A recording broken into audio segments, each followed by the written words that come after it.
வணக்கம். மாலை முரசு செய்திகளை விரிவாக பார்ப்பதற்கு முன்பாக தலைப்புச் செய்திகளை பார்க்கலாம்.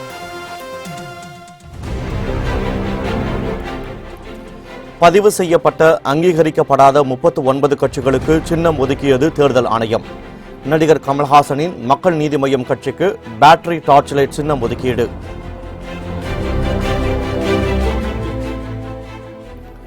மக்களவைத் தேர்தலில் திமுக சார்பில் போட்டியிட விருப்ப மனு கொடுத்தவர்களுக்கு இன்று நேர்காணல். மதிமுகவுக்கு எந்த தொகுதியை ஒதுக்குவது என்பதை ஸ்டாலின் அறிவிப்பார் என வைகோ பேட்டி.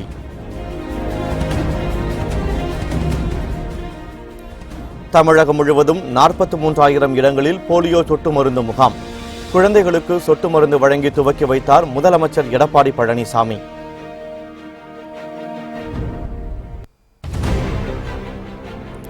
உத்தரப்பிரதேசத்தில் பாஜக 75 தொகுதிகளில் வெற்றி பெறும் என முதலமைச்சர் யோகி ஆதித்யநாத் நம்பிக்கை.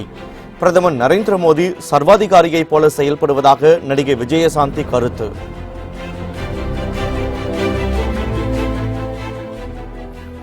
பாகிஸ்தான் தீவிரவாதிகளுக்கு பயிற்சியும் நிதியுதவியும் அளிப்பதாக குடியரசு துணைத் தலைவர் குற்றச்சாட்டு. எந்த மதமும் தீவிரவாதத்தை போதிக்கவில்லை எனவும் வெங்கையா நாயுடு பேச்சு.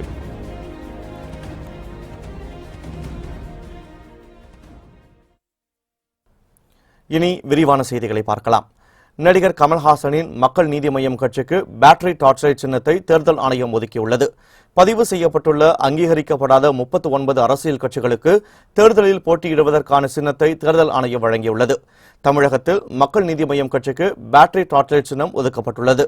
இதனை அக்கட்சியின் தலைவர் கமல்ஹாசன் தனது ட்விட்டர் பக்கத்தில் குறிப்பிட்டுள்ளார்.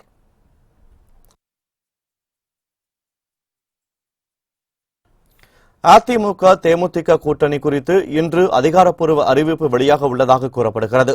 அதிமுகவிற்கும் தேமுதிகவிற்கும் இடையே மக்களவைத் தேர்தலுக்கான கூட்டணி இன்று இறுதி செய்யப்படும் என்று எதிர்பார்க்கப்படுகிறது. இருதரப்பிலும் தொடர்ந்து பேச்சுவார்த்தை நடைபெற்று வரும் நிலையில் தேமுதிகவுக்கு 4 தொகுதிகள் ஒதுக்கப்படலாம் என்று தகவல் வெளியாகியுள்ளது. பேச்சுவார்த்தை முடிந்துவிட்டதாகவும் முடிவெடுக்க வேண்டியது தேமுதிக தான் எனவும் அதிமுக தரப்பில் கூறப்பட்டது. இதையடுத்து அதிமுக தேமுதிக கூட்டணி இன்று இறுதி செய்யப்படும் எனவும் 4 தொகுதிகள் அந்த கட்சிக்கு ஒதுக்கப்படும் எனவும் கூறப்படுகிறது.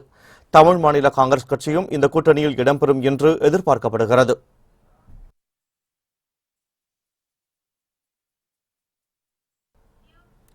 மக்களவைத் தேர்தலுக்காக திமுக சார்பில் போட்டியிட விருப்ப மனு தாக்கல் செய்தவர்களிடம் சென்னையில் இன்று நேர்காணல் நடைபெறுகிறது.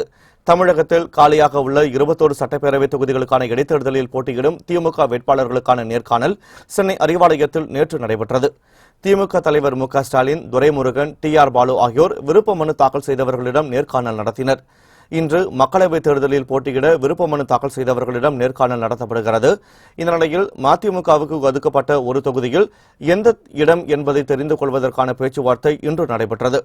திமுக பொருளாளர் துரைமுருகன் தலைமையில் நடைபெற்ற இந்த பேச்சுவார்த்தையில் மதிமுக பொதுச் செயலாளர் வைகோ, திமுக சார்பில் ஆர்.எஸ். பாரதி, ஏவ வேலு, பொன்முடி, கே.என். நேரு உள்ளிட்டோர் பங்கேற்றனர். பின்னர் செய்தியாளர்களிடம் பேசிய வைகோ, மதிமுகவுக்கு எந்த தொகுதியை ஒதுக்குவது என்பதை ஸ்டாலின் அறிவிப்பார் என தெரிவித்தார்.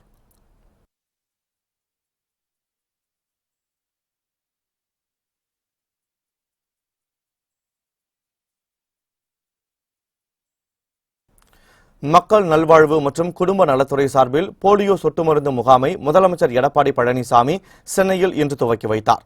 தமிழகம் முழுவதும் இன்று 43,051 மையங்கள் மூலம் போலியோ சொட்டு மருந்து வழங்கப்பட்டு வருகின்றன. இதனை முதலமைச்சர் எடப்பாடி பழனிசாமி சென்னை பசுமை வழிச்சாலையில் உள்ள அவரது இல்லத்தில் துவக்கி வைத்தார். அப்போது சுகாதாரத்துறை அமைச்சர் விஜயபாஸ்கர், சுகாதாரத்துறை செயலாளர் பீலா ராஜேஷ் உள்ளிட்டோர் உடனிருந்தனர். அரசு ஆரம்ப சுகாதார நிலையங்கள், அரசு மருத்துவமனைகள், அங்கன்வாடி மையங்கள், சத்துணவு மையங்கள், பள்ளிகள் மற்றும் முக்கிய இடங்கள் என மொத்தம் 43,051 மையங்கள் மூலம் 72 லட்சம் குழந்தைகளுக்கு போலியோ சொட்டு மருந்து வழங்க திட்டமிடப்பட்டுள்ளது. காலை 7 மணிக்கு துவங்கிய முகாம்கள் மாலை 5 மணி வரை செயல்படும் என்றும் 5 வயதிற்குட்பட்ட அனைத்து குழந்தைகளுக்கும் போலியோ சொட்டு மருந்து வழங்கப்படும் என்றும் அறிவிக்கப்பட்டுள்ளது. தேசிய தடுப்பூசி அட்டவணைப்படி ஓரிரு நாட்களுக்கு முன் போலியோ சொட்டு மருந்து வழங்கப்பட்டிருந்தாலும் முகாம் நாளில் மீண்டும் சொட்டு மருந்து வழங்க வேண்டும் என்றும் தெரிவிக்கப்பட்டுள்ளது. இதனைத் தொடர்ந்து சித்த மருந்தாளுநர்கள் 146 பேருக்கு பணி நியமன ஆணையை முதலமைச்சர் எடப்பாடி பழனிசாமி வழங்கினார். பின்னர் செய்தியாளர்களிடம் பேசிய சுகாதாரத்துறை அமைச்சர் விஜயபாஸ்கர், போலியோ சொட்டு மருந்து வழங்குவதற்கு தமிழகம் முழுவதும் விரிவான ஏற்பாடுகள் செய்யப்பட்டுள்ளதாகவும், இந்தியா கடந்த 8 ஆண்டுகளாகவும் தமிழகம் கடந்த 15 ஆண்டுகளாகவும் போலியோ இல்லாத மாநிலமாக திகழ்கிறது என குறிப்பிட்டார். அரசு ஆரம்ப சுகாதார நிலையங்களில் 24 மணி நேரமும் வழங்க ஏற்பாடு செய்யப்பட்டுள்ளதாக குறிப்பிட்ட அமைச்சர், 40 ஆண்டு காலமாக பிசியோதெரபி கவுன்சில் வேண்டும் என்ற கோரிக்கை வைக்கப்பட்டதாகவும் அதற்கான அரசாணையும் முதலமைச்சரிடம் வழங்கப்பட்டதாகவும் கூறினார். பொறுத்தவரையில் 8 ஆண்டுகளாக போலியோ இல்லாத நாடாக இந்தியா இருந்தாலும் தமிழ்நாடு போலியோ இல்லாத மாநிலமாக 15 ஆண்டுகள் என்ற அந்த ஒரு முன்னணியில் இருந்து கொண்டிருக்கிறது.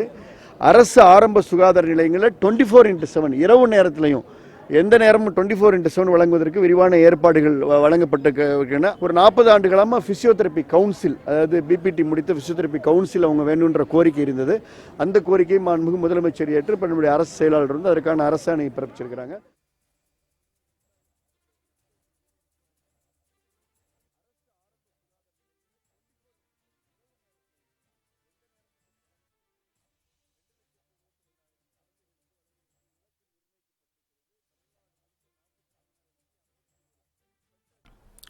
லண்டனில் உள்ள இந்திய தூதரகத்தின் முன் காலிஸ்தான் ஆதரவாளர்கள் இந்தியர்கள் மீது தாக்குதல் நடத்தியுள்ளனர். பிரிட்டன் தலைநகர் லண்டனில் உள்ள இந்திய தூதரகத்திற்கு பல்வேறு அலுவலர்களுக்காக இந்தியர்கள் வந்து செல்வது வழக்கம். இந்த நிலையில் நேற்று தூதரகத்தின் முன் நின்றிருந்த இந்தியர்கள் மீது காலிஸ்தான் ஆதரவாளர்கள் திடீரென தாக்குதல் நடத்தினர். காவல்துறையினர் வருவதற்குள் காலிஸ்தான் ஆதரவாளர்கள் தப்பியோடிவிட்டனர். இதனால் அந்த பகுதியில் சிறிது நேரம் பரபரப்பு நிலவியது.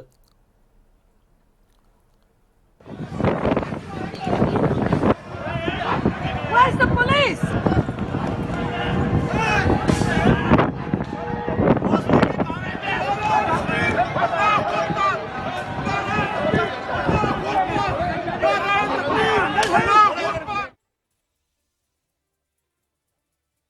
பாகிஸ்தானின் ISI ஆதரவுடன் இந்த தாக்குதல் நடைபெற்றதாக இந்தியர்கள் குற்றம் சாட்டியுள்ளனர். சீக்கியர்களுக்காக பஞ்சாபை தனி நாடாக பிரித்து காலிஸ்தானை உருவாக்க வேண்டும் என்கிற குறிக்கோளுடன் காலிஸ்தான் இயக்கம் செயல்பட்டு வருவதாகவும், இந்த இயக்கத்திற்கு கனடாவிலும் பிரிட்டனிலும் ஆதரவாளர்கள் உள்ளதும் குறிப்பிடத்தக்கது. அதிமுக பாஜக கூட்டணியை பிளவுபடுத்த பலர் முயற்சி செய்து வருவதாக மத்திய அமைச்சர் பொன் ராதாகிருஷ்ணன் குற்றம் சாட்டியுள்ளார். கன்னியாகுமரி மாவட்டம் நாகர்கோவிலில் வளர்ச்சிப் பணிகள் குறித்த சந்திப்பு நிகழ்ச்சி நடைபெற்றது.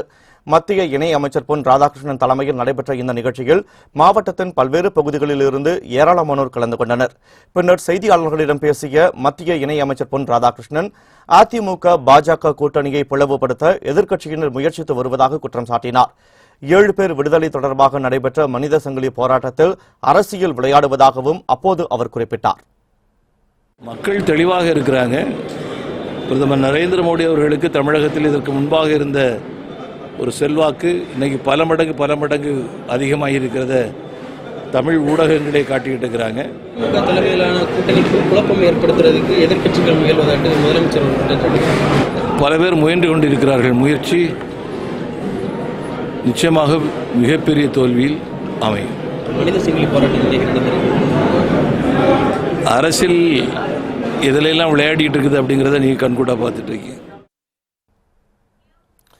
பிரதமர் நரேந்திர மோடி வந்து சென்றதை விமர்சிக்கும் எதிர்க்கட்சிகள், முன்னாள் பிரதமர் மன்மோகன் சிங் எத்தனை முறை தமிழகம் வந்தார் என்பதை நினைத்து பார்க்க வேண்டும் என பாஜகவின் மாநில தலைவர் தமிழிசை சவுந்தரராஜன் தெரிவித்துள்ளார். சென்னை விமான நிலையத்தில் செய்தியாளர்களிடம் பேசிய அவர், மத்தியில் ஆளும் பாஜக அரசால் தான் இந்தியா பாதுகாப்பாக உள்ளதென்றும் குறிப்பிட்டார். ஸ்டாலின் கேட்கிறாரு, தேர்தல் நேரத்தில் தான் வராருன்னு எண்ணி பார்க்கட்டும். பிரதமர் மோடி அவர்கள் கடந்த 5 ஆண்டுகளில் எத்தனை முறை தமிழகம் வந்தார்? மன்மோகன் சிங் எத்தனை முறை எத்தனை திட்டங்களுக்கு அடிக்கல் நாட்டுவதற்கும் எத்தனை இயற்கை பேரிடர்களுக்கும் மன்மோகன் சிங் வந்தார்? கணக்கு காமிக்கட்டும்.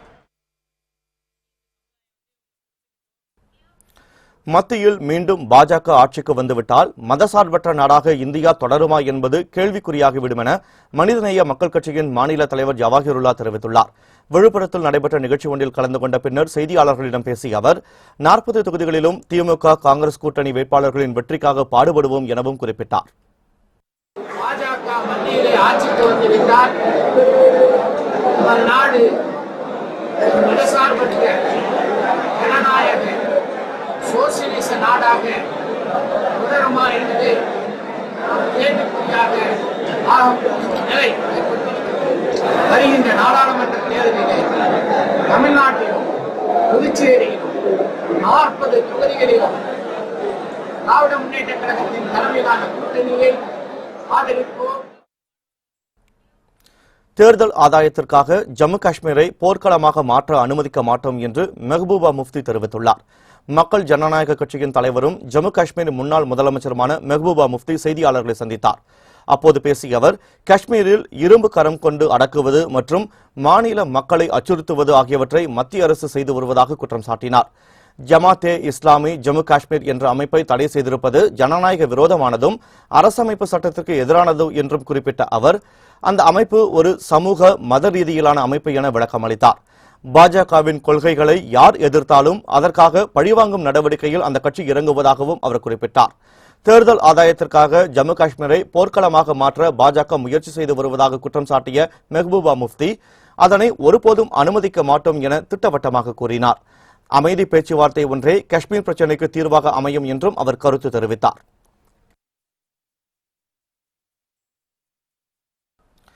உத்தரப்பிரதேசத்தில் அமேதி, ஆசம்கர் உள்பட 75 தொகுதிகளில் பாஜக வெற்றி பெறும் என மாநில முதலமைச்சர் யோகி ஆதித்யநாத் தெரிவித்துள்ளார். உத்தரப்பிரதேச மாநிலம் 80 மக்களவைத் தொகுதிகளை கொண்டது. 2014ஆம் ஆண்டு நடைபெற்ற நாடாளுமன்ற தேர்தலில் இங்கு பாஜக 71 தொகுதிகளையும் அதன் கூட்டணி கட்சியான அப்னாதள் 2 தொகுதிகளையும் கைப்பற்றின. வரும் தேர்தலிலும் அதிக இடங்களை கைப்பற்றும் நோக்கில் பாஜக திட்டமிட்டு செயலாற்றி வருகிறது. இதற்காக உத்தரப்பிரதேசத்தின் நொய்டாவில் நாட்டிலேயே மிகப்பெரிய விமான நிலையம் கட்டும் திட்டம், பல்வேறு நகரங்களில் மெட்ரோ ரயில் திட்டம் ஆகியவற்றிற்கு அடிக்கல் நாட்டப்பட்டுள்ளது. இந்த நிலையில் செய்தியாளர்களிடம் பேசிய முதலமைச்சர் யோகி ஆதித்யநாத், ராகுல் காந்தி, அகிலேஷ் ஆகியோர் போட்டியிட உள்ளதாக கூறப்படும் அமேதி, ஆசம்கர் தொகுதிகள் உள்பட 75 தொகுதிகளில் பாஜக வெற்றி பெறும் என நம்பிக்கை தெரிவித்தார்.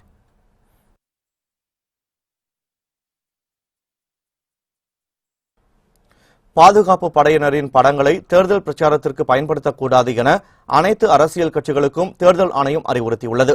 புல்வாமாவில் நடைபெற்ற தீவிரவாத தாக்குதல், அதனையடுத்து பாகிஸ்தானின் பாலக்கோட்டில் ஜெய்ஷ்-இ முகமது பயிற்சி முகாம்களின் மீது இந்திய விமானப்படையின் பதிலடி ஆகியவற்றை தேர்தல் ஆதாயத்திற்காக பாஜக அரசு பயன்படுத்துவதாக எதிர்க்கட்சிகள் குற்றம் சாட்டி வருகின்றன.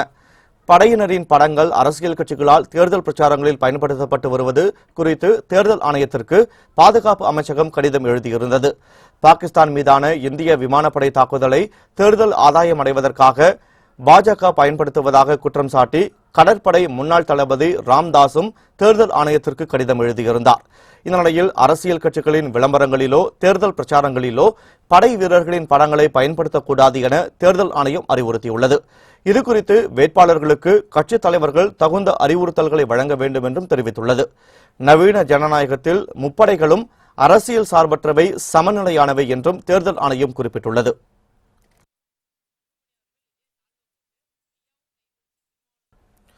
தீவிரவாதிகளுக்கு பாகிஸ்தான் பயிற்சியும் நிதியுதவியும் அளிப்பதுடன் தேவையான உதவிகளையும் செய்வதாக குடியரசு துணைத் தலைவர் வெங்கையா நாயுடு குற்றம் சாட்டியுள்ளார். மத்திய அமெரிக்க நாடான கோஸ்டாரிக்காவில் சுற்றுப்பயணம் மேற்கொண்டுள்ள குடியரசு துணைத் தலைவர் வெங்கையா நாயுடு அங்குள்ள இந்திய வம்சாவளியினரிடையே கலந்துரையாடினார். அப்போது பேசிய அவர், இந்தியா அமைதியை விரும்பும் நாடு என தெரிவித்தார். பல்வேறு காலங்களில் பலரும் இந்தியாவின் மீது படையெடுத்து தாக்குதல் நடத்தி ஆட்சி செய்துள்ளதாகவும் பெரும் சேதத்தை விளைவித்துள்ளதாகவும் ஏமாற்றியுள்ளதாகவும் குறிப்பிட்டார். உலகம் முழுவதும் ஒரே குடும்பம் என்கிற தத்துவத்தில் நம்பிக்கை கொண்ட இந்தியா எவரையும் தாக்கியதில்லை எனவும் குறிப்பிட்டார். பாகிஸ்தான் பெயரை குறிப்பிடாமல் அண்டை நாடு தீவிரவாதிகளுக்கு பயிற்சியையும் நிதி உதவியும் வழங்கி வருவதாக அவர் குற்றம் சாட்டினார். தீவிரவாதம் உலகளாவிய சிக்கல் என்றும் அதற்கு எந்த மதமும் கிடையாது என்றும் அது மனித குலத்திற்கு எதிரி என்றும் அவர் குறிப்பிட்டார். உலகில் எந்த மதமும் தீவிரவாதத்தை போதிக்கவில்லை என்றும் அவர் சுட்டிக்காட்டினார்.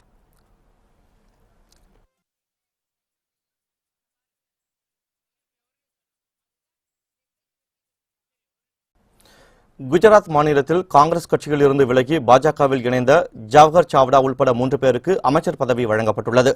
குஜராத் மாநிலத்தில் பாஜக ஆட்சி நடைபெற்று வருகிறது. 2017ஆம் ஆண்டில் காங்கிரஸ் கட்சியில் இருந்து விலகிய தர்மேந்திர சிங் ஜடேஜா பாஜகவில் இணைந்து ஜாம்நகர் தொகுதியில் போட்டியிட்டு வெற்றி பெற்று எம்எல்ஏ ஆனார். தற்போது காங்கிரஸ் கட்சியில் இருந்தும் எம்எல்ஏ பதவியில் இருந்து விலகிய ஜவஹர் சாவ்டா பாஜகவில் இணைந்துள்ளார். அமைச்சரவையை விரிவுபடுத்திய முதலமைச்சர் விஜய் ரூபானி ஜவஹர் சாவ்டா மற்றும் ஜடேஜாவுடன் ஆளும் பாஜக கட்சி மீது அதிருப்தியில் இருந்த மஞ்சள்பூர் தொகுதி எம்எல்ஏ யோகேஷ் பட்டேலுக்கும் அமைச்சர் பதவி வழங்கினார். ஆளுநர் மாளிகையில் நடைபெற்ற நிகழ்ச்சியில் 3 பேருக்கும் பதவி பிரமாணம் செய்து வைக்கப்பட்டது. இதையடுத்து விஜய் ரூபானி தலைமையிலான பாஜக அமைச்சரவையின் பலம் 27ஆக அதிகரித்துள்ளது. சிதம்பரத்தில் லாரி மோதியதில் மின்கம்பம் முறிந்து விழுந்த நிலையில் உடனடியாக மின்சாரத்தை துண்டித்ததால் அசம்பாவிதம் தவிர்க்கப்பட்டது. கடலூர் மாவட்டம் சிதம்பரத்திற்கு சரக்கு ஏற்றிய லாரி ஒன்று வந்து கொண்டிருந்தது. போக்குவரத்து பணிமனை அருகே வந்தபோது திடீரென லாரி மின்கம்பத்தின் மீது உரசியது. இதை பார்க்காத ஓட்டுநர் லாரியை இயக்கியதில் மின்கம்பம் முறிந்து கம்பிகளும் அறுந்து விழுந்தன. பொதுமக்கள் உடனடியாக தகவல் அளித்ததால் விரைந்து வந்த மின்துறையினர் மின்சாரத்தை துண்டித்தனர். இதனால் அசம்பாவிதம் நிகழாமல் தடுக்கப்பட்டது. ஈரோடு மாவட்டம் பெருந்துறையில் உணவு பாதுகாப்பு துறையினர் நடத்திய சோதனையில் 6 லட்சம் ரூபாய் மதிப்பிலான குட்கா மற்றும் புகையிலைப் பொருட்களை பறிமுதல் செய்தனர்.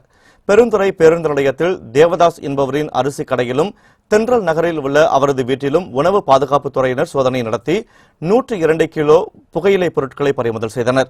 இதேபோல் பல்பொருள் அங்காடி வைத்துள்ள கண்ணன் என்பவரின் காரை சோதனையிட்டதில் அதில் 5 லட்சம் ரூபாய் மதிப்புள்ள புகையிலைப் பொருட்கள் இருப்பதை கண்டுபிடித்து அவற்றையும் பறிமுதல் செய்தனர்.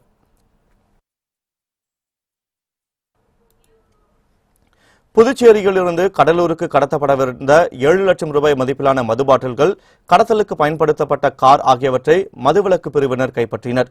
புதுச்சேரியிலிருந்து தமிழகத்திற்கு மது பாட்டில்கள் கடத்தி வருவதை தடுக்க கடலூர் மாவட்ட எல்லையான ஆழ்பேட்டையில் சோதனை சாவடி அமைக்கப்பட்டுள்ளது. இந்த சோதனை சாவடியில் புதுச்சேரியை சேர்ந்த புஷ்பராஜ் என்பவரின் காரை மறித்து சோதனையிட்ட போது அதில் மது பாட்டில்கள் பெட்டி பெட்டியாக இருந்தது கண்டுபிடிக்கப்பட்டது.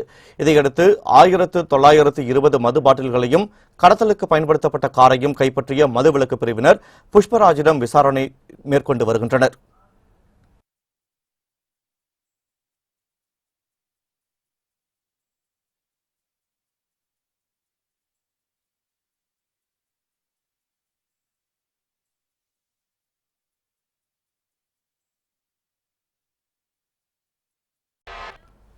செய்திகள் தொடர்கின்றன.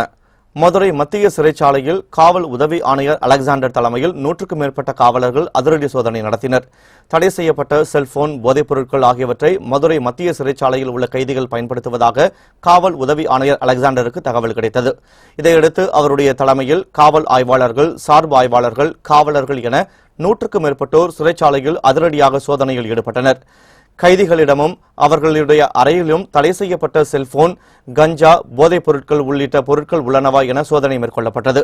இந்த அதிரடி சோதனையால் சிறை வளாகத்திற்குள் சிறிது நேரம் பரபரப்பு ஏற்பட்டது.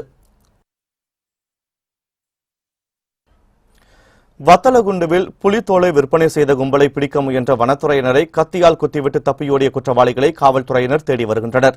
திண்டுக்கல் மாவட்டம் கொடைக்கானல் மலைப்பகுதியில் வன உயிரினங்களின் தோல்களை சட்டவிரோதமாக விற்பனை செய்யும் கும்பல் சுற்றி வருவதாக வனத்துறையினருக்கு தகவல் கிடைத்தது. அதன் அடிப்படையில் விசாரணை மேற்கொண்ட அதிகாரிகள் புலித்தோல் விற்பனை செய்யும் நபர்களை கண்டறிந்தனர். வத்தலகுண்டு புறவழிச்சாலையில் புலித்தோலுடன் காரில் வந்த 3 பேரை அவர்கள் சுற்றி வளைத்தனர். அப்போது வனத்துறை ஊழியர்கள் 2 கத்தியால் குத்திவிட்டு அந்த கும்பல் தப்பியோடியது. சுதாரித்துக் கொண்ட வனத்துறையினர் தாடிக்கொம்புவை சேர்ந்த மனோஜ் மற்றும் கேரள மாநிலம் இடுக்கியை சேர்ந்த மேத்யூஸ் ஆகியோரை கைது செய்தனர். அவர்களிடம் வனத்துறையினர் விசாரணை மேற்கொண்டு வருகின்றனர். புலித்தோலுடன் தப்பியோடிய மேலும் 1 காவல்துறையினர் தேடி வருகின்றனர். கன்னியாகுமரி மாவட்டத்தில் டாஸ்மாக் கடை திறக்க எதிர்ப்பு தெரிவித்து பொதுமக்கள் போராட்டம் நடத்தியதை அடுத்து கடை மூடப்பட்டது. கன்னியாகுமரி மாவட்டம் புல்லனி விளை குடியிருப்பு பகுதியில் புதியதாக டாஸ்மாக் கடை ஒன்று திறக்கப்பட்டது. இதனை அகற்றக் கோரி பொதுமக்கள் கடையை முற்றுகையிட்டு மறியல் போராட்டத்தில் ஈடுபட்டனர். தகவல் அறிந்து சம்பவ இடத்துக்கு விரைந்த காவல்துறையினர் அங்கிருந்த பொதுமக்களிடம் பேச்சுவார்த்தை நடத்தினர். அப்போது கடையை மூடாமல் அந்த பகுதியிலிருந்து செல்ல மாட்டோம் என பொதுமக்கள் தெரிவித்ததால் பரபரப்பு நிலவியது. இதையடுத்து சம்பவ இடத்திற்கு வந்த டாஸ்மாக் அதிகாரிகள் கடையை மூடியதை அடுத்து போராட்டம் கைவிடப்பட்டது.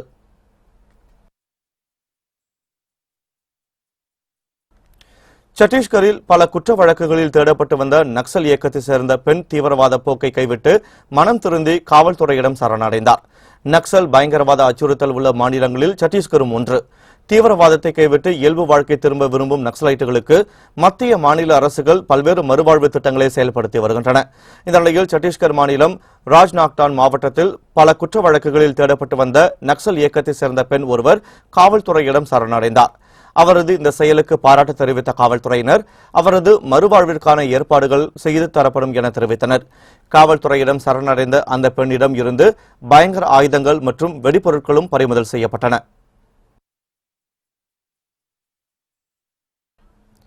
ஐந்து ஆண்டுகளில் 3 முறை பாகிஸ்தானுக்கு இந்திய ராணுவம் பதிலடி தாக்குதல் நடத்தியதாக மத்திய உள்துறை அமைச்சர் ராஜ்நாத் சிங் தெரிவித்துள்ளார். கர்நாடக மாநிலம் மங்களூருவில் நடைபெற்ற பொதுக்கூட்டத்தில் மத்திய உள்துறை அமைச்சர் ராஜ்நாத் சிங் கலந்து கொண்டார். நேற்று நடைபெற்ற பொதுக்கூட்டத்தில் பேசிய அவர், கடந்த 5 ஆண்டுகளில் மட்டும் 3 முறை பாகிஸ்தானுக்குள் புகுந்து இந்திய ராணுவம் பதிலடி தாக்குதல் நடத்தியிருப்பதாக குறிப்பிட்டார். முதலாவது உரி முகாம் தாக்குதலுக்கு பதிலடியாக சர்ஜிக்கல் ஸ்ட்ரைக்கை நடத்தியதாகவும், புல்வாமா தாக்குதலை தொடர்ந்து பாலக்கோட் தாக்குதல் நடத்தப்பட்டதாகவும் கூறினார். ஆனால் 3வது தாக்குதல் எப்படி நடந்தது என்பதை கூற மறுத்த ராஜ்நாத் சிங், இந்தியா பலவீனமானது என்று எந்தவொரு நாடும் எண்ணிக்கொள்ள வேண்டாம் என்றும், தற்போது பொருளாதாரத்தில் இந்தியா சிறப்பாக செயல்பட்டு வருவதாகவும் குறிப்பிட்டார்.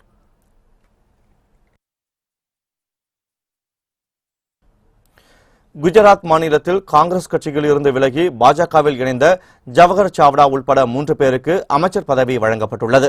குஜராத் மாநிலத்தில் பாஜக ஆட்சி நடைபெற்று வருகிறது. 2017ஆம் ஆண்டில் காங்கிரஸ் கட்சியில் இருந்து விலகிய தர்மேந்திர சிங் ஜடேஜா பாஜகவில் இணைந்து ஜாம்நகர் தொகுதியில் போட்டியிட்டு வெற்றி பெற்று எம்எல்ஏ ஆனார்.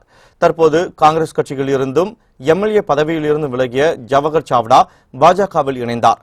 அமைச்சரவை விரிவுபடுத்திய முதலமைச்சர் விஜய் ரூபானி ஜவஹர் சாவ்டா மற்றும் ஜடேஜாவுடன் ஆளும் பாஜக கட்சி மீது அதிருப்தியில் இருந்த மஞ்சள்பூர் தொகுதி எம்எல்ஏ யோகேஷ் பட்டேலுக்கும் அமைச்சர் பதவி வழங்கினார். ஆளுநர் மாளிகையில் நடைபெற்ற நிகழ்ச்சியில் 3 பேருக்கும் பதவி பிரமாணம் செய்து வைக்கப்பட்டது.